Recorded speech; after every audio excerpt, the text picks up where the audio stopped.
नमस्कार साथियों। आज के इस वीडियो में अपन बात करेंगे जिस तरीके से आपने थंबनेल पे देखा।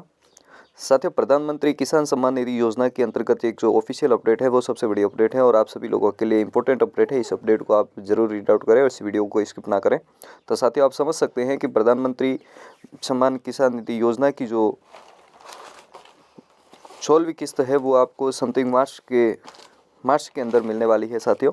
तो इसके लिए जो मतलब पीएम किसान की जो ऑफिशियल वेबसाइट से ये नोटिफिकेशन जारी हुआ है और अपन को मिला है। तो इसमें ऑलरेडी उनको यहाँ पे इसमें बता रहा है कि पीएम किसान योजना के समस्त लाभार्थियों को सूचित किया जाता है कि 16वीं किस्त का लाभ प्राप्त करने हेतु समस्त कृषकों को 3 कार्य का होना अनिवार्य है साथियों।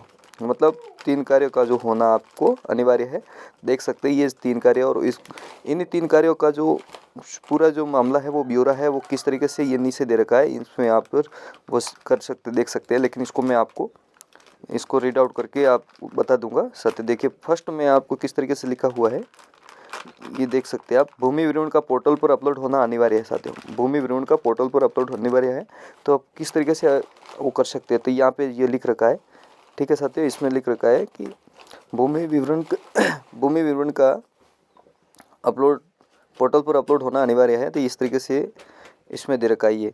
ठीक है, भूमि विवरण पोर्टल पर अपलोड होना अनिवार्य। कृषक अपनी भूमि के विवरण से दस्तावेज नज़दीकी तहसील कार्यालय में जाकर अपलोड करवा सकता है। मतलब अपने जो खाता नकल, लैंड सीडिंग है, अब बैंक डाटा है, आधार कार्ड है, अगर वो अपने जो फिजिकली जो डेटा है, जो खाता नकल जो पटवारी से वेरीफाई करा कि अपने जो तहसील स्तर पर जो राजस्व विभाग है होता है वहाँ पे जाके अपन को अपडेट कराना होता है। तो साथियों, एक हो गया भूमि विवरण पोर्टल का अपलोड पर होना अनिवार्य। तो मतलब ये फर्स्ट काम तो आपका ये मैंने आपको बता दिया, ये जो इससे रिलेटेड है ये। ठीक है, और सेकंड बात है बैंक खाते को आधार से लिंक करना, यानी डायरेक्ट बेनिफिट ट्रांसफ़र डीबीटी के लिए अनेबल करना।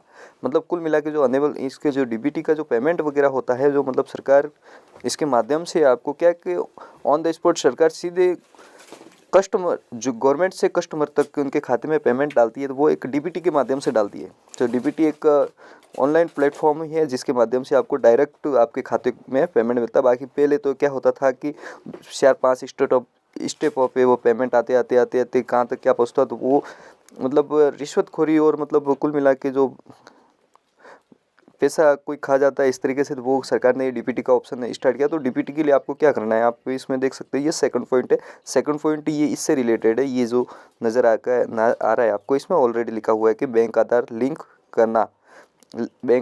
करवाना अनिवार्य। देख सकते हैं साथियों, कृषकों को अपने शाखा में संपर्क कर बैंक शाखा के आधार से लिंक करवाना यानी डीबीटी के लिए अनेबल कराना। कुल मिला के आपको समझ सकते हैं कि आपका जो पहले खाते खुले हुए तो उसमें जो डीबीटी का जो सिस्टम था वो गवर्नमेंट के पास में भी नहीं था, और तो बैंक के पास में कहाँ से होगा, तो वाजिब की बात है साथियों कि तब नहीं था। तो अभी जितने भी आपके जो पीएम किसान का जो संबंधित जो खाते हैं उस खाते के अंदर आपको जाके और वहाँ से बात करनी है कि सर हमारा जो पीएम किसान की जो किस्त है वो हमारी नहीं आ रही है, आ भी रही है तो वो पहले आती थी, तो अब डीबीटी के माध्यम से आपको डीबीटी अनेबल कराना बहुत ही अनिवार्य है। तो बैंक के अंदर जाके आपको सिंपली एक फॉर्म मिलता है, वहाँ से अपने आधार कार्ड, बैंक पासबुक और ये ले जाके और उसमें डीबीटी का ऑप्शन है अनेबल करा के आप वो सारे डॉक्यूमेंट फोटोकॉपी करके और उसके फॉर्म के साथ में आपको सबमिट कर देना है। नॉर्मल सा काम, ये काम आपका हो जाएगा, मतलब डीबीटी का काम हो जाएगा। ठीक है, और रही बात तीसरे काम की, जो तीसरा काम ई-केवाईसी का, जो आप समझ सकते हैं ई-केवाईसी।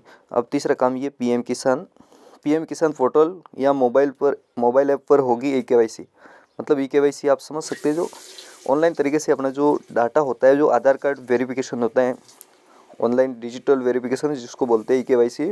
ठीक है, तो इसमें आप समझ सकते हैं कृषक पीएम किसान पोर्टल अथवा एंड्रॉयड मोबाइल ऐप के माध्यम से स्वयं या सीएससी की सहायता से ई-केवाईसी करवाया जा सकता है। तो मतलब कुल मिला के आपको इसमें समझ में आ गया होगा कि साथियों, जो अपनी जो ई-केवाईसी होती है वो कभी जिस स्टेट गवर्नमेंट के पास में अगर कोई भी है जो मतलब डिजिटल तरीके से जो कार्य करते हैं, जिस तरीके से एग्जांपल अपने राजस्थान के अंदर ई मित्र है, तो ई मित्र के माध्यम से अपन काम उसमें कर सकते हैं। जो तो पहले कभी ई-केवाईसी की ई मित्र पे दिए थे, लेकिन जो नेशनल गवर्नमेंट की जो डिजिटल प्लेटफॉर्म है, जो कार्य करने का, जो डिजिटल सेवा देने का जो सेंट्रल गवर्नमेंट की जो योजना होती है, तो वो सीएससी के ऊपर आती है साथियों।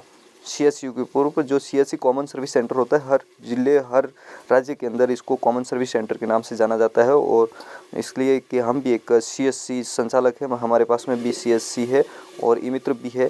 तो साथियों हम एक नए फॉर्म भी भरते हैं और KYC भी करते हैं आप सभी की। तो साथियों आप अपने आधार के माध्यम से भी KYC कर सकते हैं और आधार में मोबाइल नंबर रजिस्टर्ड नहीं होते तो आपके फिंगरप्रिंट के माध्यम से भी CSC के माध्यम से आप अपनी जो KYC करवा सकते हैं। तो साथियों आप समझ गए होंगे कि ये संपूर्ण तरीके की जो अभी जो लेटेस्ट जानकारी है, इस जानकारी को आपने ध्यानपूर्वक रीड आउट की है और